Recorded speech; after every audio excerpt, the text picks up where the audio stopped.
దానం చేయాలి అని మనకి ఈ 4 రకాలను ప్రవేశపెట్టారు. ఈ 4 రకాల్లో క్షత్రియుడికి ఖచ్చితంగా ఉండాల్సిన 4 లక్షణాలు ఉండాలి. కానీ ఈయనకి దండనోపాయం అనేది లేదు, బెదిరింపు లేదు, ఎంతప్పటికీ ఫస్ట్లోనే 1వ తరగతిలో ఉన్నాడు. అందుకని క్షత్రియుడుగా నువ్వు పనికిరావాయా అని చెప్తే దానివల్ల ఈయన దేశ బహిష్కారం జరిగింది. కుటుంబం మొత్తం జరిగితే కుటుంబం వద్దని చెప్పి నేను అక్కడనే వెళ్ళాలని చెప్పి ఆయన అదొకటి. రెండోది ఏంటంటే చూడకూడని అంటే చచ్చిపోయిన శవాన్ని, ఉరికిపోయిన ముసలివాళ్ళని, ఇట్లాంటి వాళ్ళందరినీ చూసి ఈయనకు వైరాగ్యం వచ్చిందని చెప్పి అన్నారు. మరి మన కళ్ళ ముందు ఎన్ని జరిగినా మనకేమనిపించట, కానీ ఆయన వైరాగ్యం జరిగింది. 32 ఏళ్ల వయసులో భార్య, అందమైన భార్య, గొప్ప సంపదలు, కొడుకు పుట్టిండు అప్పటికి 2 ఏళ్ల వయసు. అయినా అర్ధరాత్రి మరి ఆమెకు ఎలా చెప్పాడో ఎలా మెప్పించాడో తెలియదు, కానీ ఆయన అర్ధరాత్రి వయసు స్నేహితుడిని తీసుకొని ఒక్కడే వెళ్ళిపోయి అనేక రకమైనటువంటి భారతదేశంలో ఉన్నటువంటి అనేక రకమైన ఆశ్రమాలు తిరిగాడు. ఇప్పుడు మనందరికీ తెలుసు, మన ఈరోజు దేవాలయ వ్యవస్థ ఎక్కువ ఉంది, అప్పుడు దేవాలయ వ్యవస్థ మనకు లేదు, తక్కువ, పెద్ద పెద్ద దేవాలయాలు. అక్కడ ఆశ్రమాలు ఎక్కువ ఉంటాయి. ఆశ్రమాలన్నీ తిరిగి ఆ సాధనలు ఏమిటి మీరు చేస్తాను. ఇప్పుడు ఆశ్రమంలో కూర్చున్న వాళ్ళు ఏదో మరి ఉన్నదాన్నే ఏదో పాత పట్టే కట్టుకుంటాడు, ఉన్నదే తింటాడు, కానీ అక్కడే గడ్డాలు మెత్తాలు పెంచుకుంటాడు, ఏదో తప్పదు చేస్తా ఉంటాడు. కానీ ఏమి దేనికోసం ఈ రకంగా తప్పించేది అని చెప్పి వాళ్ళు అందరి దగ్గర ఆయన తిరిగి అనేక చోట్ల పరిశోధనలు చేసి వాళ్ళ దగ్గర అనేక రకమైనటువంటి విషయాలు తెలుసుకున్నాడు. తెలుసుకుంటే సరిపోరా, కొన్నాళ్ళు దాని మీద పరిశోధన అక్కడే చేసి అక్కడికి కూడా ఆయనకు సంతృప్తి అనిపించాలి. అంటే వాళ్ళు చెప్పింది. అందుకని దీన్ని ఎట్లా సత్యం ఏమిటి, ఇది ఎన్నింటికి చావు పుట్టుకలకి కారణం ఎవడు, ఇది ఎన్నింటికి ఏదో ఒకటి లేనిది. ఇప్పుడు ఏడున్న వస్తువు వాడికి కదలాలంటే మనం తీసి పెడితేనే కదులుతుంది, కానీ కదలదు కదా. కానీ ఈ దేహం ఎలా వచ్చింది, ఎలా పెరిగింది, ఎలా తగ్గుతవుతుంది, ఎలా కృషిస్తుంది, ఎలా నశించిపోతుంది అనేటువంటిది ఈ మాటలన్నీ ఆయన హృదయాన్ని కదిలిస్తావా. ఆ రకమైనటువంటి అనేక రకమైన కోణాల్లో ఆయన పరిశోధన చేసి 14 సంవత్సరాలు భారతదేశం అనేక రకమైన ఆశ్రమాల గురువులను దర్శించింది. ఆ తర్వాత ఒంటరిగా పోయి ఆయన ఒక్కడే అడవిలో కూర్చొని 6 సంవత్సరాలు వైరాగ్య సాధన చేసింది. అంటే మనసుకి పూర్తిగా వైరాగ్యాన్ని జ్ఞానం ద్వారా ఇస్తే, వైరాగ్యం ఇస్తే, వైరాగ్యం అంటే ఏమిటి, ఈ శరీరం అంతా చుట్టాన్ని చూడేంత అందంగా ఉంది, కానీ నేను కొన్ని చదువుతుంటే కొంతమంది మార్పులు చెప్పేది ఈ చెవుల్లో గుబిలి, కళ్ళల్లో పూసి, మలమూత్రాలు, ఈ పైన ఒక చర్మం వదిలితే లోన ఉన్నటువంటి రక్తము, కొవ్వు, ఇవన్నీ వికృతమైనటువంటి ఇదంతా కూడా ఈ దేహంలో ఉన్నది. కానీ మనం దాన్ని అలా ఆలోచించం, అలా ఆలోచిస్తే నడవదు కాబట్టి.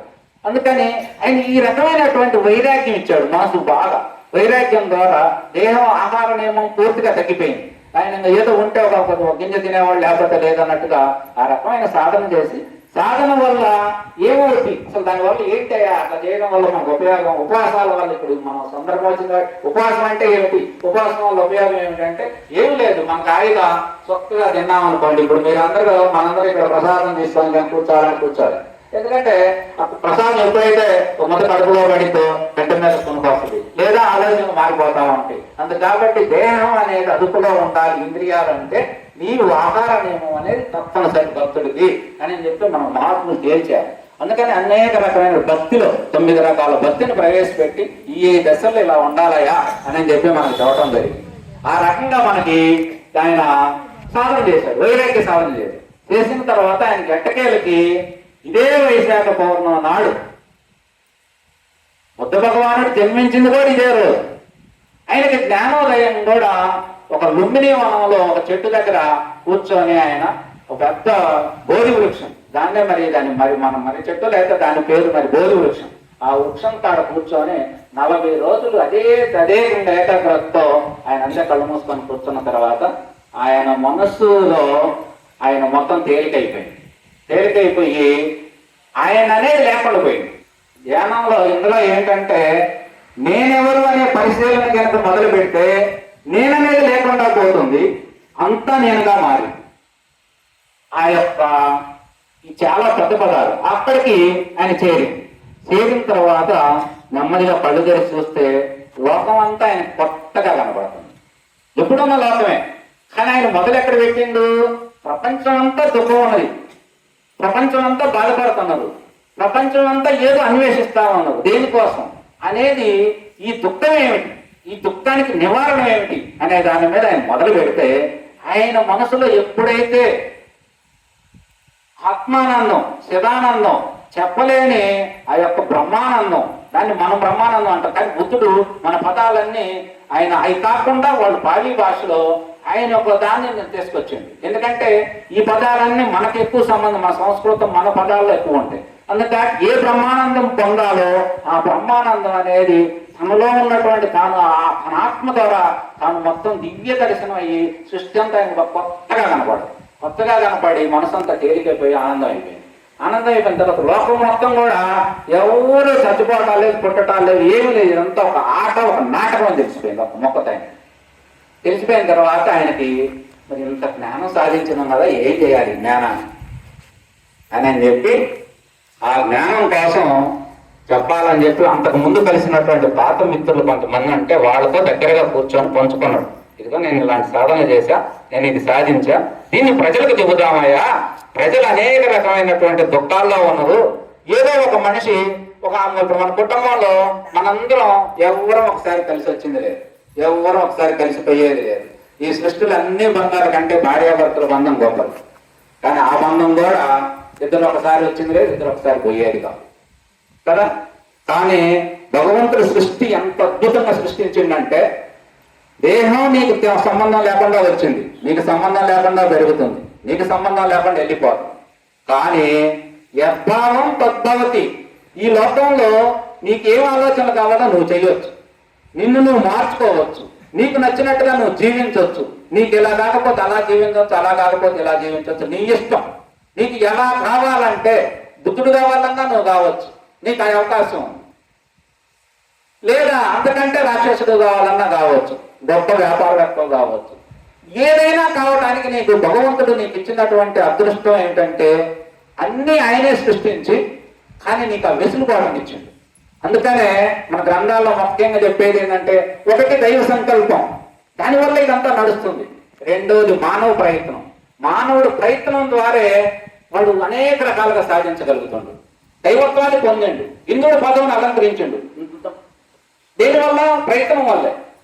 సాధన వల్ల అంత సాధించవచ్చు అని మన మహాత్ములందరూ తేల్చారు. అందుకని సృష్టి అనేది అంత అద్భుతంగా అన్ని మానవుడికే ఇచ్చిందయ్యా, కానీ అన్ని ఆయనే చేసిండు, కానీ అన్ని వెసులుబాట్లు మానవుడు కల్పించిండు అనే రహస్యాన్ని ఆయన కనుక్కొని ప్రయత్నం ద్వారా మనిషిని ఎలా కావాలంటే అలా జీవించవచ్చు. అందుకు దీనికి ముఖ్యమైనది ఏమిటంటే నీ మనసు, నీ సాధన. నువ్వు దేని పట్ల నువ్వు ఆసక్తి అయ్యి ఉంటే నీకు ఆ శక్తి అనేది నీకు ఖచ్చితంగా అబ్బుతుంది అని చెప్పి మహాత్ములు చాలా మంది కనిపెట్టారు. అలాంటి సాధన దీన్ని ఎలా ప్రజలకు చెప్పాలని చెప్పి అనేక రకాలుగా ఆయన కొంతమంది 5-6 కలుపుకొని 5-6 ద్వారా ఇక బయలుదేరితే ఆయన జనం ఈయన కూర్చొని ఎక్కడ చెబితే అక్కడ జనం. ఎందుకంటే సత్యం అనేది అంత రుచికరమైనటువంటి పదార్థం, ఎవరికి సత్యం ఎవడు పట్టదు. అది ఎంత తీసుకున్నా అది అయ్యేది కాదు. అందుకని ఫస్ట్ ఆయన చూడు, బుద్ధం చరణం గచ్చాం. బుద్ధం అంటే సత్యం. ఆయన జీవిత సారాంశం మొత్తం 3 ముక్కల్లోనే తేల్చాడు. బుద్ధం చరణం గచ్చామి, ధర్మం చరణం గచ్చామి, సంఘం చరణం గచ్చామి. సత్యాన్ని తెలుసుకోవాలి, ధర్మంగా జీవించాలి, సంఘం పట్ల నీవు ఎప్పుడు దయగలిగి, సంఘం పట్ల అంటే సంఘం అంటే మనమే.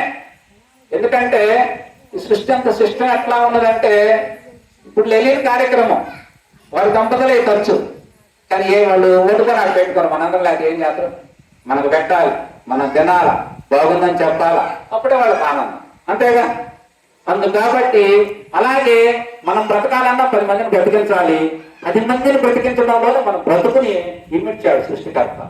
కాబట్టి మరి ఈ జ్ఞానం కూడా ప్రజలకు చేరాలి. నేను ఆయన పాపత్రం చల్లారింది, కానీ ఇది ప్రజలకు చేస్తే బాగుంటుందని ఆలోచన మొదలుపెట్టి ఆయన సంస్థ లేదు, పేరు లేదు, బయలుదేరింది అంతే.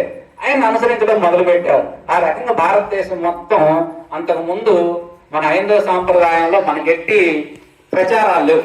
ఏదైనా ఆశ్రమాలు ఉంటే అక్కడికి వెళ్ళేవాళ్ళు, సీక్రెట్ గురువు గారి సేవ చేసేవాళ్ళు. మనకి ఆశ్రమాల్లో అక్కడ కూర్చొని ఆ సేవా కార్యక్రమాలు ఆయన చేస్తూ గురు మహతక సంస్కృత పదాలు కానీ, సృష్టి యొక్క రహస్యం కానీ అనేక రకమైన విషయాలను తెలుసుకుని ఆ రకంగా ఆచరించేవాళ్ళు. అట్లాంటిది